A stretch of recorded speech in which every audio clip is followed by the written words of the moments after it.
Hey, what's up guys? This is Anthony from Anthony's Customs, and for this review, we are looking at the Flame Toys Optimus Primal. This is a non-transforming Transformers figure of Monkey, and it's one of my favorite characters of all time, so I had to get it. I like Flame Toys' interpretation of the character designs a whole bunch. Their Optimus Prime was awesome. Drift was awesome. Those are the two that I looked at personally, so of course I had to get Primal. And here it is. It's not as big or as elaborate as those guys, but it is still a really, let's say, high-end action figure. And it comes in at a really high price point. I think it was like 150 or 160 bucks, something like that. And so it better be pretty damn good. And I'll tell you right now, it is in a lot of ways. And in other ways, it's not as good as I would have liked. And we're going to talk about all of that. So let's go ahead and get him off the stand and take a closer look. This guy stands to the top of the head, let's say, not counting the little tippity top of the ear thing. He's about 7 inches, which makes him pretty close to 18 centimeters. And that does make him a really expensive 7-inch figure. Like, really, really expensive. Now, as you can see, there's a lot going on here, so I'm not too bothered by the price, but there are definitely a few things I am bothered by, and I will show you all of these issues as we go through the review. But first, we're going to start with the aesthetic, but even before that, we're going to do a question of the day. I like to ask this question to my Transformers viewers from time to time, just to see where people are at, and since it's pretty relevant to this figure, very simple question: monkey or truck? I like both, but I'm gonna go with monkey.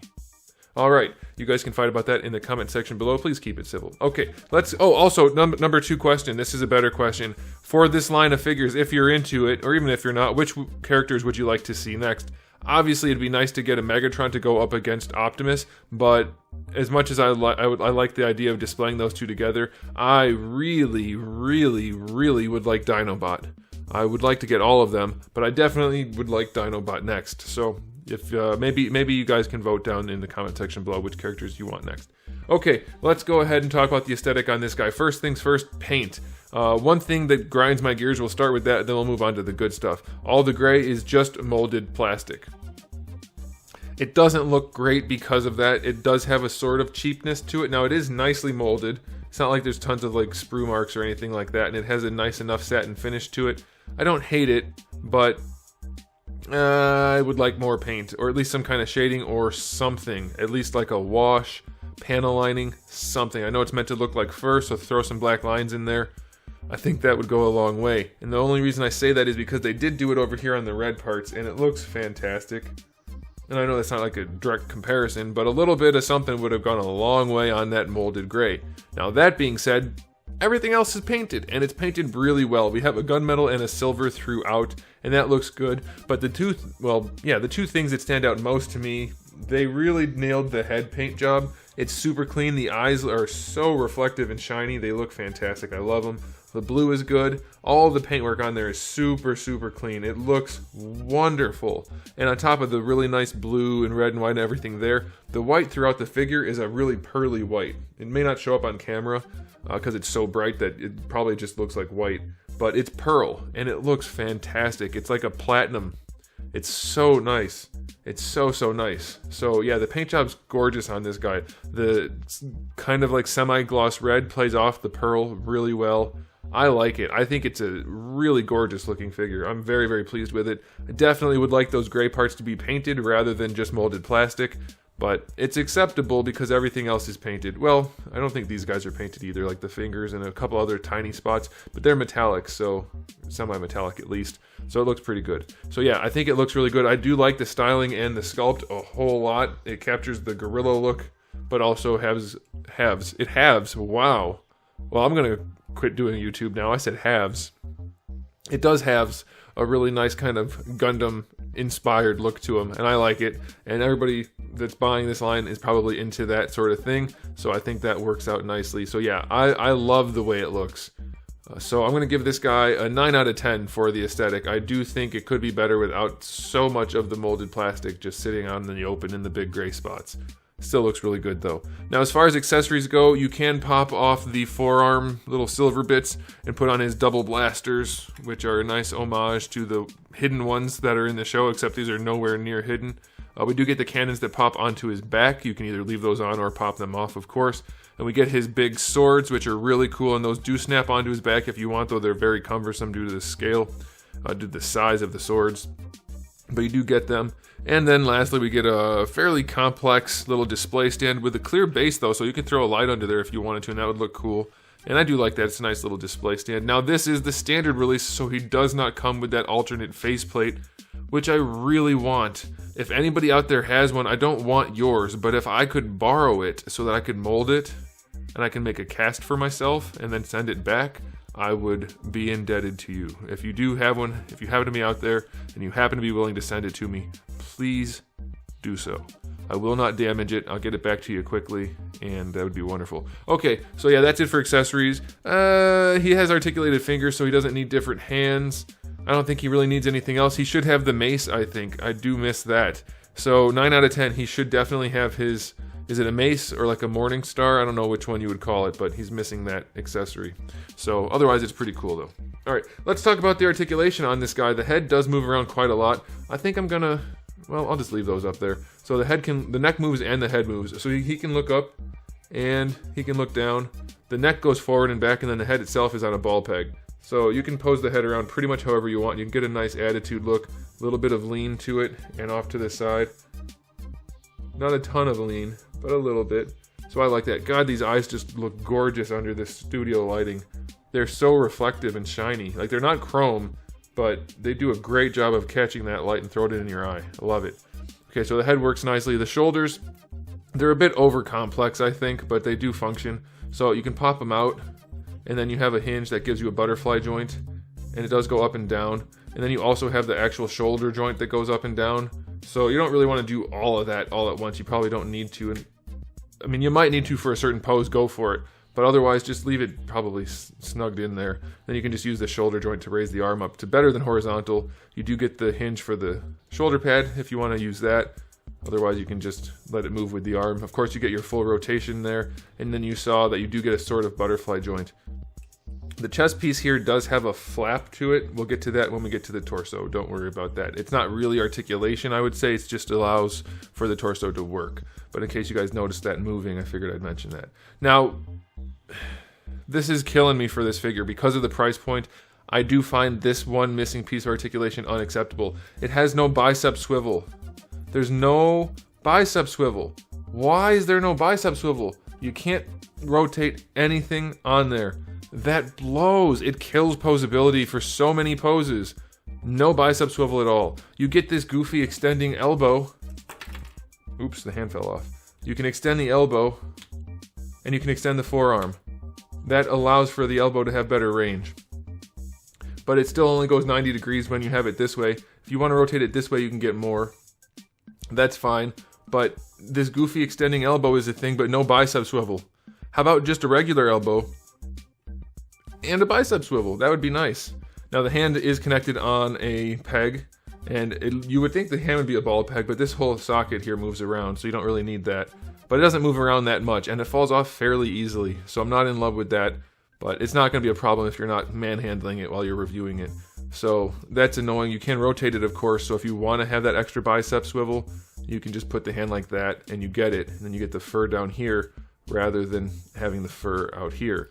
So I personally always like my gauntlets to be on the outside of the arm rather than at the bottom or the underside. So I do like that, but since you get limited posability, you're probably going to want to leave it like that and then just turn the hand. So that's up to you. I'd hate that the arms are limited as they are. That's very annoying. The shoulder's over-engineered, the elbow's over-engineered, but no bicep swivel. Alright, so you saw the wrist. Now the thumb does have a ball peg that lets it go up like that or down like that, and then every knuckle is a hinge, so that's pretty cool. You get the main hinge and then the little hinge, and it's true for these guys too. You get the ball pegs that allow them to move, so technically not a hinge there, but then you do get the other hinge, and so all the fingers are individually articulated, so you can pose them pretty well, and it works fine. The swords peg into the palm, so you don't really have to worry about grip strength, but it's nice. You can pose them, so that's cool. Now for the torso, like I said, this guy does just move a little bit as a flap, and that's because you can lean him forward and back quite a lot. He's got a pretty good ab crunch. Now it doesn't look like much because he's very stocky, but you have good range going forward. Going back is very limited, so that's kind of a bummer, but he does lean forward very nicely, and then leaning side to side is also solid. So it's not the most range ever, but it does work. And you do get your rotation out of the lower torso. You're not really supposed to rotate the top, I don't believe. So be very careful as you're doing that. I think the directions mentioned something about not doing it, but I just did, and it seems okay. So, whatever. I don't remember. I didn't pay attention to the directions on an action figure. We get these guys, which can go down if you want them to. I don't know why you would, because they look silly. You can just leave them up, and they look really nice that way. So leave those up. You still get all your torso articulation. It might bump them a little bit, but that's fine. And then you get your hip articulation, which is just your standard ball peg. This silver part right here is just your standard ball socket. So you can't raise the legs up too much, because even with these guys up, the red bumps into them and you don't want to grind that. But it's probably enough. Like, you should be able to get them into a pose. And they do go backward all the way, so that's cool. You get your thigh swivel separating the silver from the rest of the leg, so that's fine. And it's got good range. They go out to the side far enough. Yeah, I think that's fine. They're not as tight as I would like. Doing such a basic ball joint in there seems pretty risky, and it was. They're fairly loose. Like, not floppy loose, not necessarily even too loose, but loose enough that you might notice it as you're posing them, so do be aware of that. These panels right here are on a ball peg. I'm not really sure why, because they don't really get in the way of anything, but you can move them around if you want to for some reason. I don't know. I don't know why, but they are there. For the knees, you get a joint like that, or you get a joint like that. It's a double jointed knee with some hidden like hinges and things to make it work better, but it works no matter what, so I don't know why they bothered. There's a few things, like I said, that are over-engineered. You get about 90 that way, or if you do it the other way, yeah, you're going to get 90 pretty much no matter how you do it. So I don't know why they over-engineered some things and then left off a bicep swivel. Very strange. For the ankles, you get a hinge that goes forward and back like this. Not a ton, but it does. And then you get a ball peg at the bottom that lets the foot go forward and back even more, which is really nice. I don't know why these guys move. They don't really serve much of a purpose. They could just stay down, but they do move a little bit. But then you also get an ankle rocker on that ball peg, which I should show you, which is pretty good. It's not great, but it's good enough. And lastly, a little bit of a toe hinge. So yeah, is it the most advanced thing ever? No, it's nowhere near as fancy as the big Optimus Prime or Drift or any of the other ones that have come out, but those also cost a lot more, and they were bigger. So is this worth $150? Well, I think technically it probably is. I think they're not overcharging based on what it costs to produce. Is it worth it from a consumer standpoint? That would be a better question. Those are on ball pegs, by the way. I don't think I mentioned that. So those move around, and you can just lean them forward or back. Okay, hang on. I don't know why we have a butt flap. It doesn't serve a purpose. I haven't figured out a reason for that. Maybe it says in the directions, but he's got his peg down in his crotch, peg hole down in his crotch. So I don't know why that's there. Maybe so you can put like a stand in between underneath the little things right there. But he does have a butt flap for his little monkey butt. And these guys technically move a little bit, but I think they mostly just wiggle. So, yeah, okay. Back to the end of the review. Is it worth the money? I don't know. It's nice. Is it nice enough to warrant that price? I'm going to say probably not for me. It's hard to say because, like I said, technically I don't think they're overcharging. I think it costs them as much as their price point indicates to produce this. But is it worth it from a collector based on other items I can buy? I don't know. It's a lot of money for a 7-inch figure that doesn't have some things that it should. It does have a really high level of finish, a lot of parts, but I don't know. I'm hard pressed to say that it is worth the money. As a collector, me personally, I'm happy to have it. I really like the figure, and I don't really care about the price because it's good enough that the good things make it good enough for me. It overcomes the downside of the price. As a reviewer, it seems like it's too much from a consumer standpoint. You guys can let me know how you feel about that. If you bought it, are you pleased with it? If you didn't buy it, do you think you might or might not? What do you guys think? So I'm going to give it a final rating. Did I rate the articulation? I didn't. 7 out of 10. It's good enough in a lot of places that it makes up for not having a bicep swivel, so it's still a 7, but it could have easily been like a 9 if it had a bicep swivel.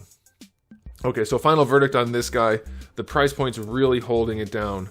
It's so expensive and not that big. That's what she said. So 7 out of 10. I really like it, but it's really expensive, so I better like it a whole bunch.